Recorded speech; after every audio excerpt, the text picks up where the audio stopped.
প্রধানমন্ত্রী জনধন যোজনার আজ একাদশতম পূর্তি দিবস। 2014 সালের 15ই আগস্ট লালকেল্লার প্রাকার থেকে প্রধানমন্ত্রী বিশ্বের এই বৃহত্তম প্রকল্পের কথা ঘোষণা করেন।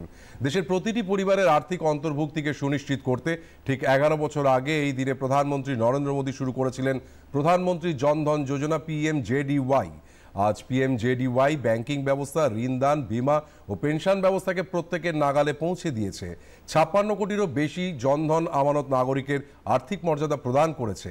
এর মধ্যে 56% আমানতের অধিকারী দেশের মহিলারা এবং বলা বাহুল্য এর 3টি আমানতের মধ্যে 2টি আমানত রয়েছে গ্রামীণ বা আধা গ্রামীণ এলাকায়। জনধন যোজনা ভুয়ো সুবিধাভোগীদের সরিয়ে দিয়ে সরাসরি নাগরিকদের কাছে সুবিধা পৌঁছে দিচ্ছে।